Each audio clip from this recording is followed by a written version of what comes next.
मुझ पे एक बार दुरूद पढ़े अल्लाह उसको 10 नेकियां अता करता है, को मिटा देता है और उसके 10 दर्जात को बुलंद फरमा देता है। एक मर्तबा का वाकया है कि एक शख्स अपने बाप के साथ हज के लिए चला और जब वो हज करने के लिए पहुंचा तो वो काबे का गिलाफ पकड़ता तो दुरूद पढ़ता, तवाफ करता तो दुरूद पढ़ता, जमजम पे आता तो दुरूद पढ़ता, मकाम इब्राहिम पे आता तो दुरूद पढ़ता, दुरूद दुरूद दुरूद दुरूद दुरूद ही पढ़ता रहा। अरफात में दुरूद, मिना में दुरूद, मुज़दलिफा में दुरूद, सब जगह दुरूद। ये भी एक बात है, जो दुरूद पढ़ता है ना उसके दिल की जितनी तमन्ना होती है बगैर मांगे मिलती है। इसलिए कि दुरूद हुजूर के लिए दुआ है। दुरूद जो महबूब के लिए दुआ करे तो अल्लाह ताला फिर उसको दुआ की हाजत क्या है। अब यहाँ ये बात मत सोचना क्या हम हुजूर के लिए दुआ करते हैं तो हुजूर के मर्तबे बढ़ते नहीं। अल्लाह अकबर, हम हुजूर के लिए दुआ करते हैं तो अपनी बिगड़ी बनती है। हम हुजूर के लिए दुआ करते हैं तो अपनी बिगड़ी बनती है। और दुरूद दुरूद दुरूद पढ़ते रहे। वो नौजवान को एक बुजुर्ग ने देखा, लोगों ने उस बुजुर्ग का नाम अलग बयान किया है, लेकिन ज्यादातर लोग जिस बुजुर्ग का नाम बयान करते हैं वो हजरत मालिक इब्ने दिनार है।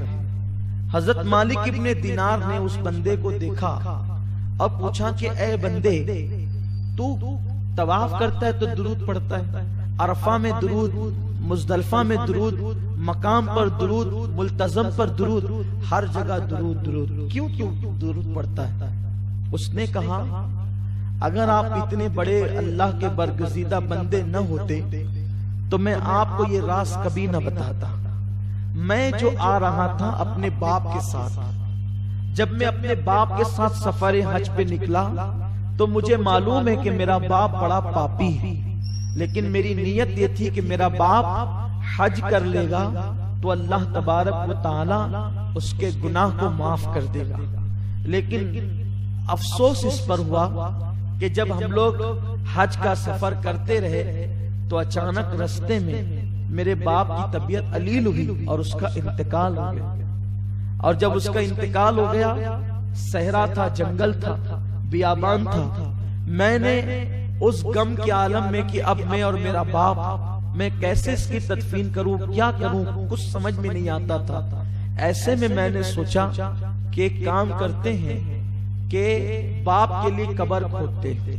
मैं अपने बाप के लिए कब्र खोदने लगा तो मैंने क्या देखा कि मेरे बाप की शक्ल गधे की तरह, उसका पूरा जिस्म इंसान की तरह और उसकी शक्ल गधे की तरह। मैं तो और परेशान हुआ कि मेरे लिए ताज्जुब की बात ज्यादा न थी, लेकिन फिर भी अफसोस था कि वो बाप है, क्योंकि वो बहुत बड़ा पापी इंसान था, बहुत बड़ा गुनहगार था, सियाकार था वो।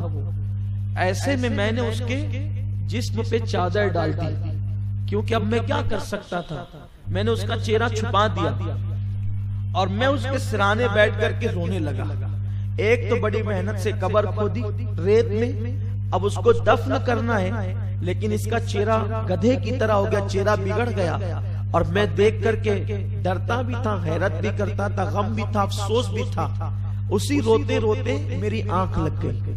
जब मेरी आंख लगी तो मैंने क्या देखा कि खूबसूरत जवान मेरे ख्वाब में दिखे और बहुत खूबसूरत सा चेहरा था, काली काली जुल्फे थी, खूबसूरत सी आंखें थी और उनके जिस्म से खुशबू की लपेटें उठ रही थी। वो चलते थे तो ऐसा लगता था जैसे अर्श फर्श पर आ गया हो। उनकी उस मासूम अदा को देखकर मैं हैरान था। वो सीधा आए और आने के बाद मेरे बाप की मैयत से चादर हटाया, देखा तो जो है वो गधे की तरह चेहरा था, अपना मुबारक हाथ चमकता हुआ उन्होंने मेरे बाप के चेहरे पे फेरा तो मेरे बाप का चेहरा 14वीं रात के चांद की तरह रोशन हो गया, मुनव्वर हो गया। और जब वो जाने लगे तो मैंने उनका दामन पकड़ लिया और अर्ज किया, मोहतरम आप कौन हैं? ऐ मुश्किल कुशा, मेरी मुश्किल को दूर करने वाले कौन है और मेरे बाप पर इतना रहम करने वाले कौन है? तो उन्होंने मुड़ के कहा, क्या तुम मुझे नहीं पहचानता? मैं मोहम्मद इब्ने अब्दुल्लाह हूँ, मैं तेरे बाप का और तेरा रसूल हूँ और नबी हूँ। मैंने अर्ज किया आका, मेरा बाप तो बड़ा पापी था, उसका चेहरा गधे की तरह हो गया और आपने आका इसका चेहरा चांद की तरह कर दिया, वजह क्या है? इरशाद हुआ, ये पापी तो बहुत था लेकिन सोने से पहले मुझ पे दुरूद पढ़ लिया था। जब ये दुनिया में मुझे न भूला तो मरने के बाद मैं इसको कैसे भूलूं?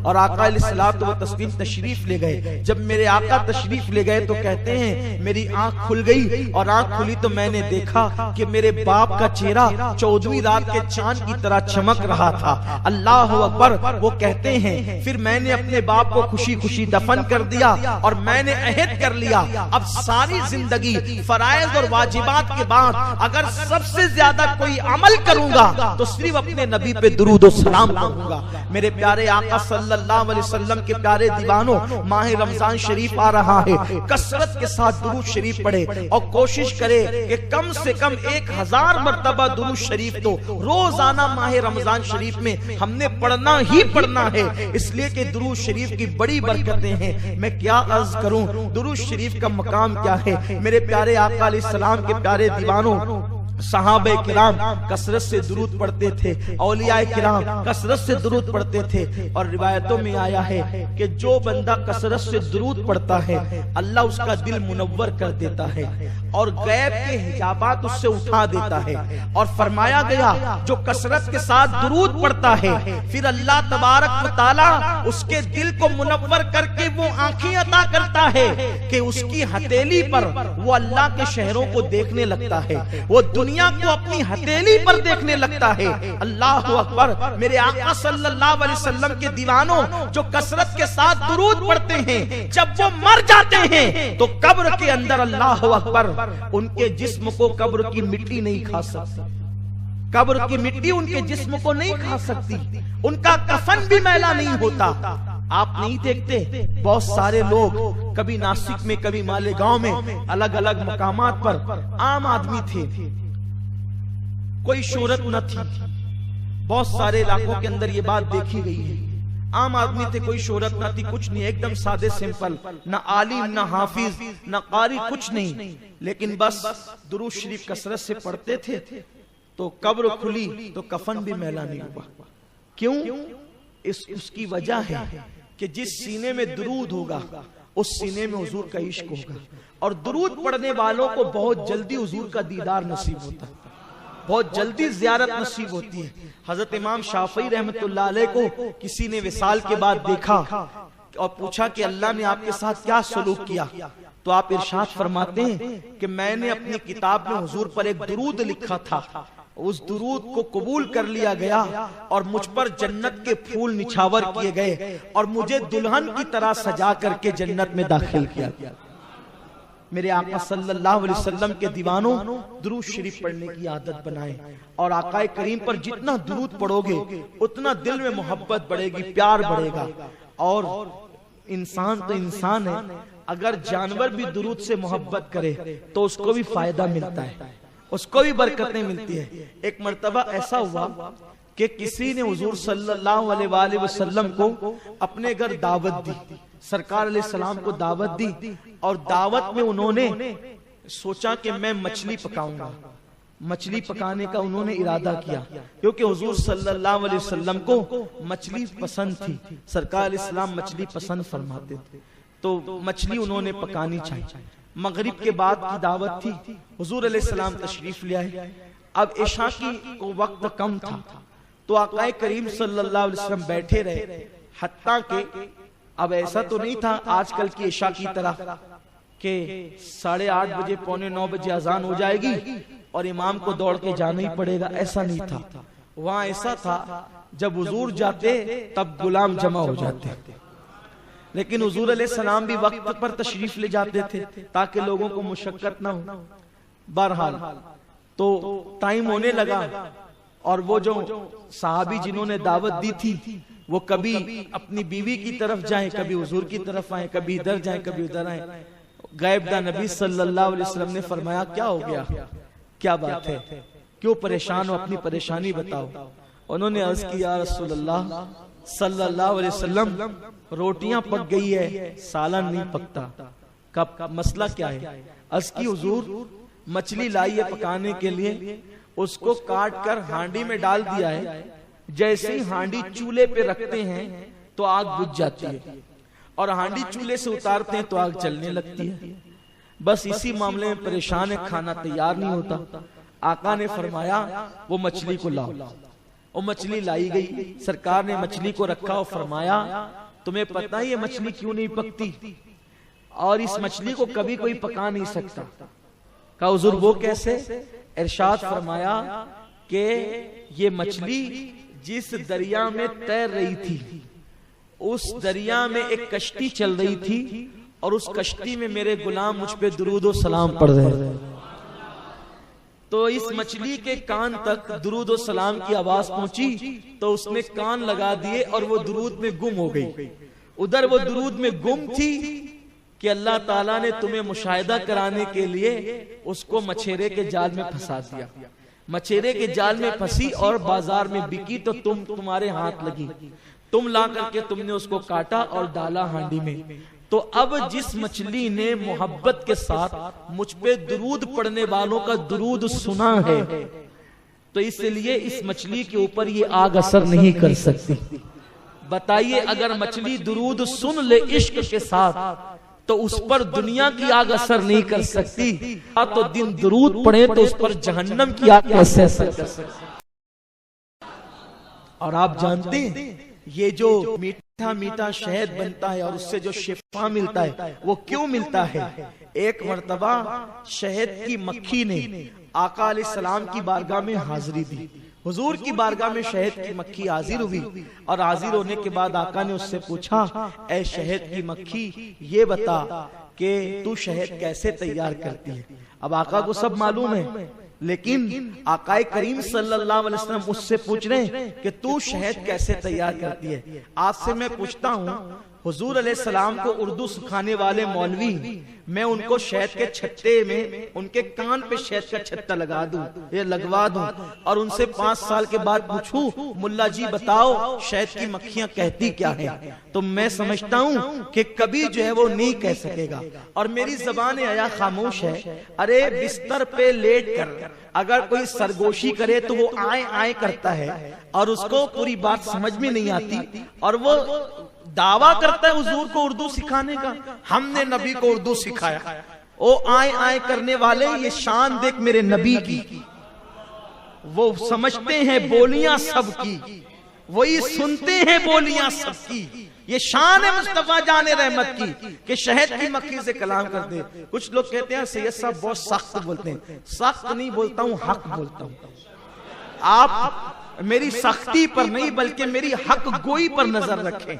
बोलिए ये आए आए नहीं करते सरगोशी करते वक्त, और ये मेरे नबी की शान है। शहद की मक्खी से पूछ रहे हैं तू शहद कैसे तैयार करती है, तो शहद की मक्खी ने भी कहा या रसूल अल्लाह मैं वो फलों का और फूलों का रस चूसती हूँ, मैं फलों का और फूलों का और पत्तियों का रस चूसती हूँ और उसी से शहद तैयार करती हूँ, उसी से शहद तैयार करती हूँ। आकाए करीम ने फिर उससे दूसरा सवाल किया, तवज्जो फरमाएं। हुजूर कभी बाग में नहीं गए, हुजूर कभी बाग में नहीं गए, किसी फूल को खाया, पत्तियों को चबाया।